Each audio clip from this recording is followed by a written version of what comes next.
Welcome to my channel. आज मैं आपके साथ शेयर करने जा रही हूँ मैथ का टॉपिक है क्लास 1 का data handling. Data handling data handling होता क्या है? थोड़ा सा सुनने में बड़ा डिफ़िकल्ट सा लगता है बच्चों के हिसाब से कि डेटा हैंडलिंग होता क्या है। जैसे मान लीजिए कि कुछ बॉल्स बने हैं, मैंने कुछ अलग अलग कलर्स के बॉल्स ऐसे बना दिए।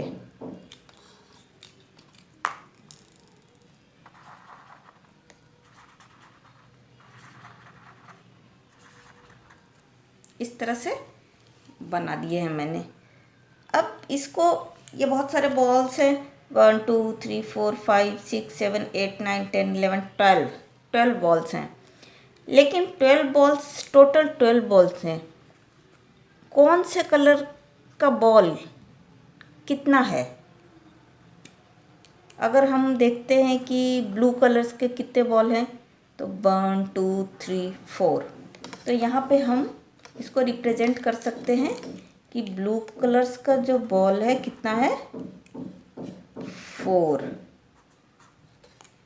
इसी तरह ग्रीन कलर के कितने बॉल्स हैं, 1 2 3 4 5। ग्रीन कलर्स के वो बॉल हो गए, कितने नंबर्स हो गए, 5। उसके बाद रेड, जो रेड कलर्स के कितने बॉल हो गए, 1 2 3।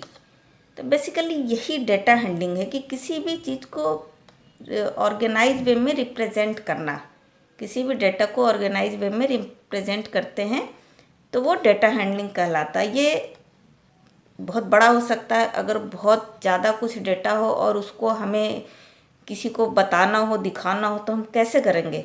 अगर ऐसे दे देंगे तो किसी को समझ में ही नहीं आएगा।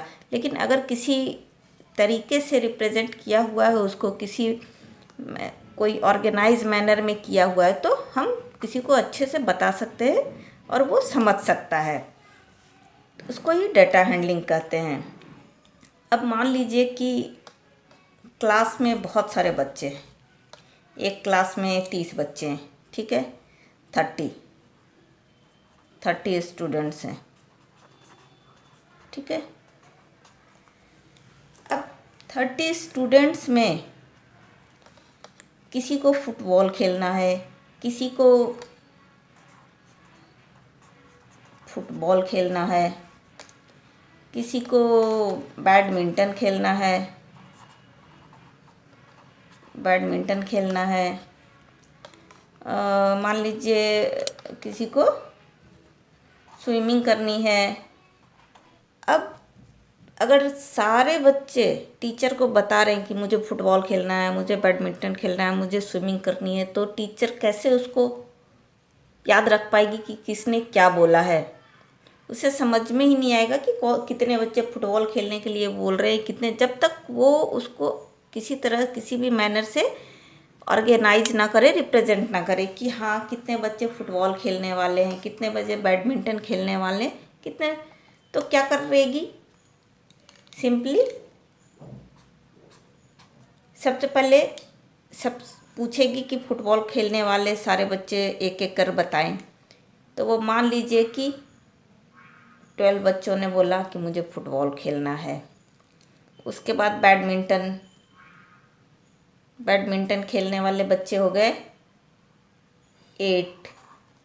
उसके बाद स्विमिंग के बच्चे हो गए 10। अब 30 स्टूडेंट्स में सबका पता है। उसके बाद नेम, वो जैसे 12 है तो सबका नाम वो लिख के कि अच्छा ये सारे बच्चे फुटबॉल खेलने वाले हैं, बैडमिंटन 8 बच्चे हैं वो बैडमिंटन खेलने वाले हैं, और 10 जो है स्विमिंग करने वाले हैं। तो ये एक ऑर्गेनाइज वे में हो गया कि उसको बहुत आराम से समझ में आएगा कि कितने बच्चे फुटबॉल खेलने के लिए इनरोल हुए हैं, कितने बैडमिंटन के लिए, कितने स्विमिंग के लिए। तो एक समराइज वे में रिप्रेजेंट किया हुआ डेटा हो गया। इसे ही डेटा हैंडलिंग कहते हैं। ये बहुत तरीके से हो सकता है। मान लीजिए एक और तरीका मैं बता रही हूँ। मान लीजिए कोई शॉप है, उसमें 3 तरह के आइटम, 3-4 तरह के, जितने भी तरह का ले लें, मैं यहाँ पे एग्जांपल ले रही हूँ। 3 तरह के आइटम बिकते हैं। मान लीजिए टॉफ़ी है, दूसरा आइसक्रीम है, और तीसरा हम ब्रेड ले लेते हैं। ठीक है, ब्रेड हमने ले लिया, ब्रेड। अब बहुत सारे बच्चे जैसे पिकनिक पे गए, इस शॉप पे गए, मान लीजिए 100 बच्चे हैं। 100 बच्चे हैं, सबको शॉप से कुछ ना कुछ लेना है। किसी को टॉफ़ी लेनी है, किसी को आइसक्रीम लेनी है, किसी को ब्रेड लेना है। अगर सभी बच्चे शॉपकीपर से मांगेंगे कि मुझे टॉफ़ी दे दो, मुझे आइसक्रीम दे दो, मुझे, अगर इकट्ठा ये ऐसे बोलते हैं तो शॉप वाला बहुत मुश्किल होगा उसको आइडेंटिफाई करना कि मुझे कितने चॉकलेट देने हैं, कितने। तो फिर क्या करेंगे, जो बच्चे सारे हैं वो सबसे पहले एक अपना डेटा रेडी करेंगे। उसमें से जैसे सबसे पहले चॉकलेट वाले, जितने बच्चों को चॉकलेट लेना है, मान लीजिए 100 स्टूडेंट्स हैं, उसमें से 30 बच्चों को चॉकलेट लेना है। उसके बाद आइसक्रीम लेनी है 40 को। इसके बाद ब्रेड लेना है 30 बच्चों को। अब ये एक समराइज वे में हो गया कि 100 स्टूडेंट्स हैं। यहाँ पे एक भी इस तरह से उन्होंने एक डेटा रेडी कर दिया कि 30 हमें चॉकलेट लेनी है, 40 आइसक्रीम लेनी है, 30 ब्रेड लेना है। ये शॉपकीपर को बोलेंगे वो कि मुझे 30 चॉकलेट्स चाहिए, 40 आइसक्रीम चाहिए, 30 ब्रेड चाहिए। शॉपकीपर बहुत आराम से उन्हें ये सारी चीज़ें दे देगा, फिर बच्चे आपस में ले लेंगे। तो ये इस तरह से अगर समराइज वे में डेटा अगर कलेक्ट करके, कोई इन्फॉर्मेशन कलेक्ट करके रिप्रेजेंट करते हैं तो वही डेटा हैंडलिंग कहलाता है। ये 2nd class, 3rd class, 4th, हर एक क्लास में पढ़ना है। तो ये चीज़ें और थोड़ी वास्ट होती जाएगी, अलग अलग तरीके के डेटा फिर आते जाएंगे कि कैसे उसको रिप्रेजेंट करना है, कैसे समराइज करना है, इस तरह से। अभी आप सबसे बेस्ट एग्जांपल दे सकते हैं, रोज़ कोरोना का अपडेट आता है, वो डेटा हमारे पास आता है कि कितने टेस्ट हुए, कितने उसमें से पॉजिटिव आए, कितने एसिम्प्टोमेटिक हैं, कितने वेंटिलेटर पे गए, कितनी डेथ हुई। ये एक डेटा हमारे पास रोज़ आ रहा है, इसी को डेटा हैंडलिंग कहते हैं। आई होप आज की वीडियो आपको अच्छी लगी होगी। अच्छी लगी है तो please like, share and subscribe. Thanks for watching.